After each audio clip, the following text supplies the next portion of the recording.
how you can get a work permit without needing an LMIA. What are the most common ways? The number one most common LMIA exemption is one that either most of you have already taken advantage of. The second common exemption is, and don't forget to watch this video until the end, where I'm going to share that LMIA exemption which most of you guys, most of the folks who are currently in Canada with expiring PGWPs can take advantage of in order to extend their work permits without the LMIA.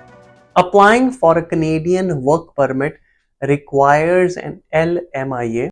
LMIA, for those of you who are unaware, stands for Labour Market Impact Assessment. It's a way for the Canadian government to assess whether hiring a foreign worker will have a positive impact on Canadian labour market. In other words, will hiring a foreign worker help grow the jobs for Canadian citizens and permanent residents? The Canadian Work Permit Program requires an employer to obtain an LMIA, a positive LMIA, to be able to hire a foreign worker unless they are exempt, unless the worker is exempt from requiring an LMIA. Now, how can you obtain a work permit without needing an LMIA? Or in other words, an LMIA exempt work permit?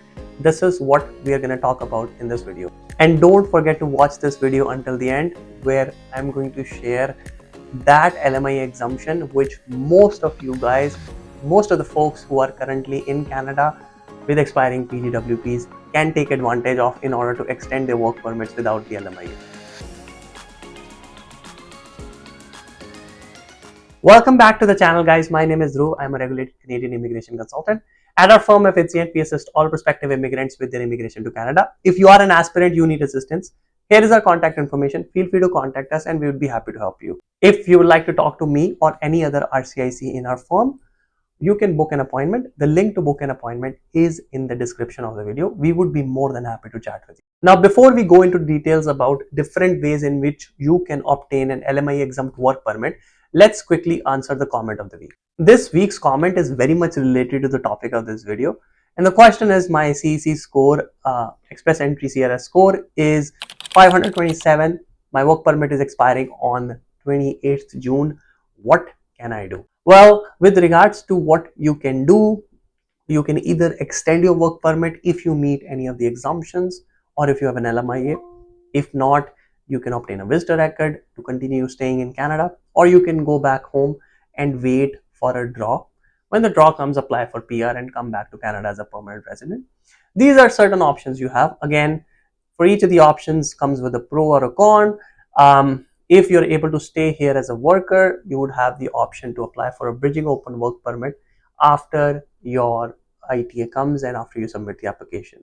I hope this answers your question. If you'd like to chat further, again, you can always get in touch with us here. All right, coming back to the common LMIA exemptions, how you can get a work permit without needing an LMIA. What are the most common ways? The number one most common LMIA exemption is one that either most of you have already taken advantage of, or you definitely know someone who has benefited from this, and that is post-grad employment, or PGWP, LMIA exemption code C43. This is an exemption code which basically dictates your postgraduate work permit program. If you have studied in Canada at an eligible institute from an eligible study program, you can get a work permit without needing an LMIA, and this comes under the C43 exemption code. The second common exemption is C41 and C42. These exemptions are for spousal open work permit. C41 applies to the spouses of high-skilled workers in Canada. So folks who have work permits working in high-skilled jobs, tier 01 or selected tier 2 and 3 jobs in Canada on a valid work permit.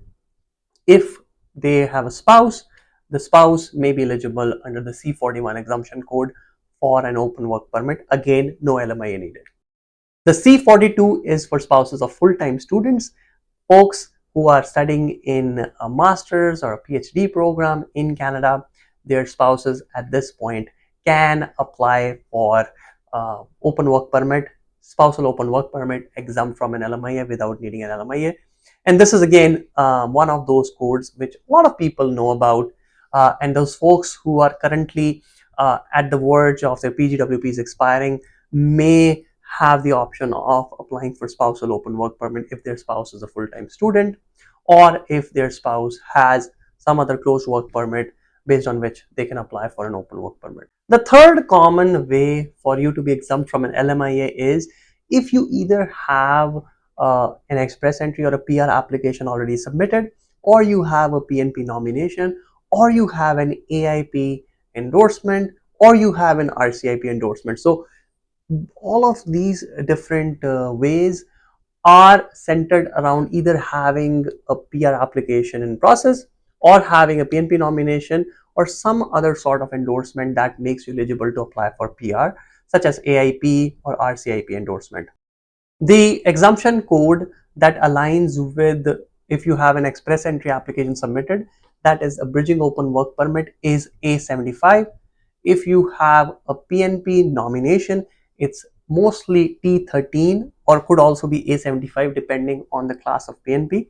But if you're applying on the basis of PNP nomination itself, it's usually T13. If you're applying under the AIP or based on AIP endorsements, it's C18.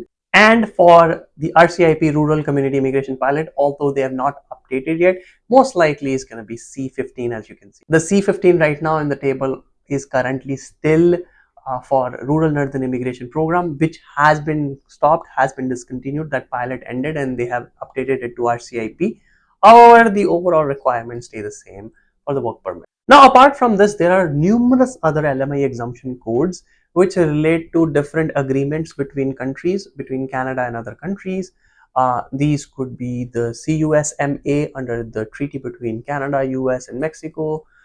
There could be work permit agreements with other countries, such as the International Experience Canada or the Working Holiday Visa, which again, these programs exist so that folks can obtain work permits without needing an LMIA through these LMIA exemptions. For a full list of different exemptions, you can see here on the screen, and the link for these exemptions is in the description of this video. You can go check out and see if any applies to you. Now let's go to that one exemption that a lot of you guys may qualify for, especially if your PGWP is expiring. You don't have a spouse, and on the basis of who you can apply for a spousal open work permit. You don't have a PNP nomination or PR application under process, or any other endorsement under AIP or RCIP. What can you do? This is the LMIA exemption C16 Francophone Mobility Program, and this requires you to have CLB5 in speaking and listening in French and a job offer. Does not matter what the job offer is, what kind of job it is. It could be tier 0, 1, 2, 3, 4, 5. Doesn't matter.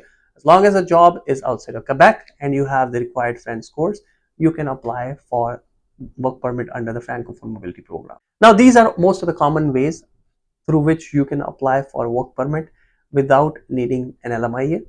Again, there are numerous other ways based on your self-employment, based on certain business setups, based on certain inter-country agreements. However, in this video, we have talked about most of the common ways that apply to most people. That's it for this video, guys. If you like this video, please hit the like button, subscribe to the channel, and hit the bell icon so you are notified about any new video that we upload. Once again, if you would like assistance with your application or with your case, you can always book an appointment or get in touch with you. The link to book an appointment is again in the description of the video, and the contact information is right here. Thanks again for tuning in, guys, and I'll see you in the next video.